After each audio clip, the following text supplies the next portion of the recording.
नहमदुहु व नुसल्ली अला रसूलिहिल करीम, अम्मा बाद। हज़रत इब्न उमर रज़ी अल्लाह ताला अन्हु फरमाते हैं कि हुजूर ने एक मरतबा मेरा मोंढा पकड़कर फरमाया कि दुनिया में ऐसे रहो जैसा कोई अजनबी बल्कि रास्ता चलने वाला मुसाफिर होता है। हज़रत इब्न उमर फरमाते हैं कि जब तू सुबह करे तो शाम का इंतज़ार ना कर, और जब शाम करे तो सुबह का इंतज़ार ना कर, और अपनी सेहत के ज़माने में मर्ज़ के ज़माने के लिए तोशा ले ले कि जो अमाल सेहत में करता होगा मर्ज़ में उसका सवाब मिलता रहेगा, और अपनी ज़िंदगी में मौत के लिए तोशा ले ले। हज़रत अबू हुरैरा रज़ी अल्लाह ताला अन्हु फरमाते हैं कि हम एक मरतबा हुज़ूर अक़दस सल्लल्लाहु अलैहि वसल्लम की साथ मैयत में एक जनाजे के साथ चले। कब्रिस्तान में पहुंचकर हुज़ूर अक़दस सल्लल्लाहु अलैहि वसल्लम ने एक कब्र के पास तशरीफ़ रखी और इरशाद फरमाया,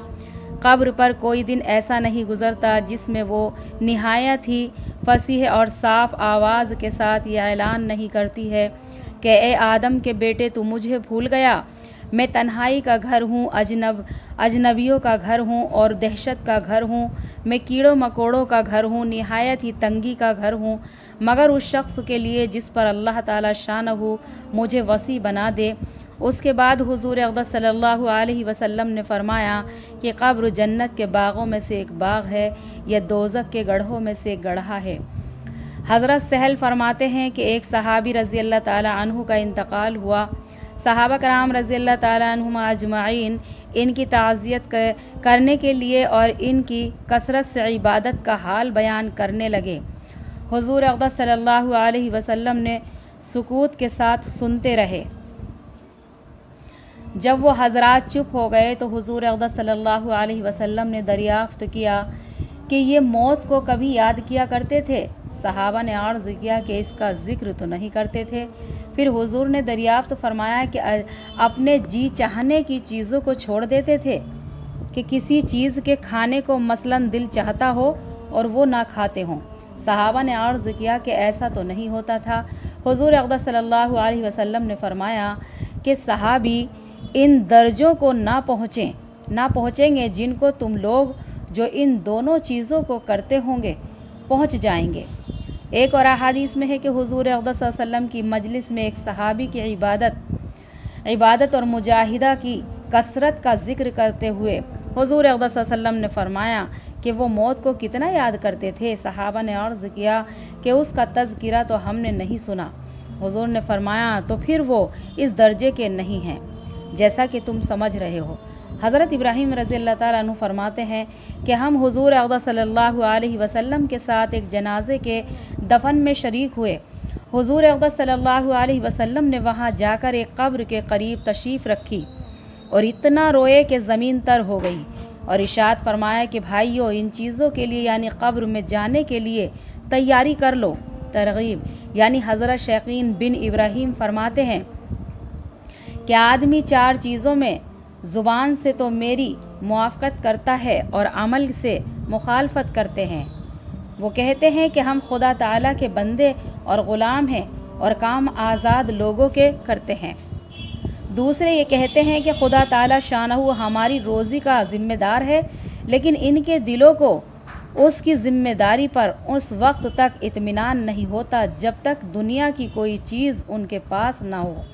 तीसरे ये कहते हैं कि आखिरत दुनिया से अफजल है, लेकिन दुनिया के लिए माल जमा करने की फ़िक्र में हर वक्त लगे रहते हैं, आखिरत का कुछ भी फ़िक्र नहीं होता। चौथे कहते हैं कि मौत यकीनी चीज़ है, आकर रहेगी, लेकिन अमाल ऐसे लोगों के से करते हैं जिनको कभी मरना ही ना हो। अबू हामिद लफाफ कहते हैं कि जो शख्स मौत को कसरत से याद करे उसके ऊपर तीन चीज़ों का इकराम होता है।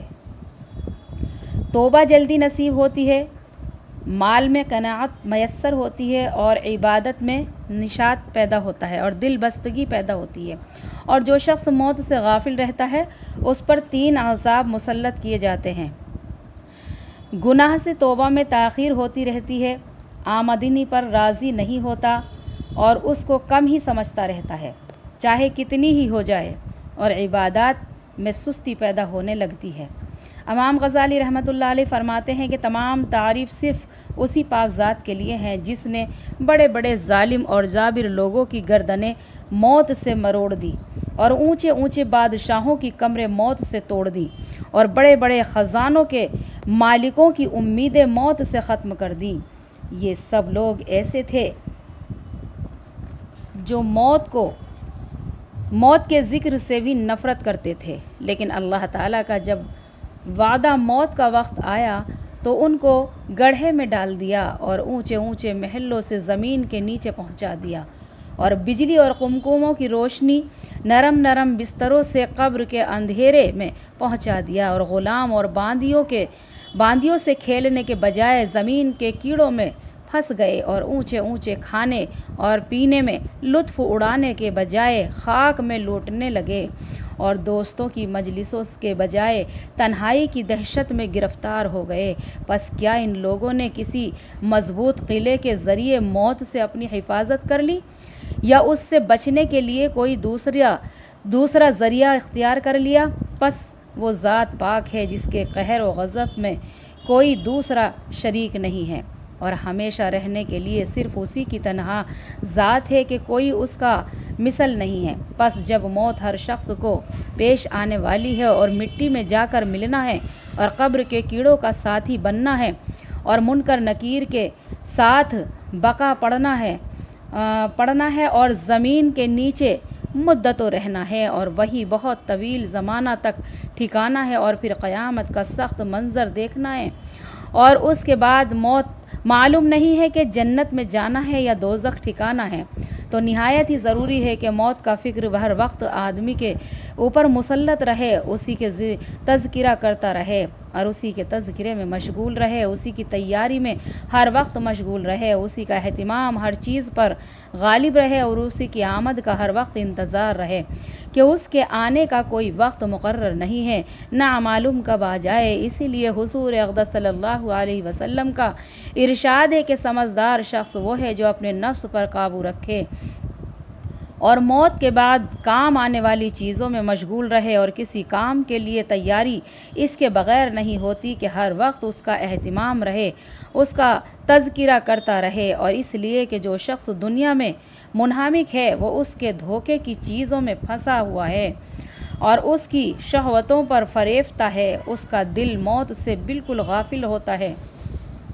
اور اگر موت کا ذکر بھی کیا جائے تو اس کی طبیعت کو اس سے تقدر اور کراہیت ہوتی ہے۔ اسی کو حق تعالی شانہ ارشاد فرماتے ہیں،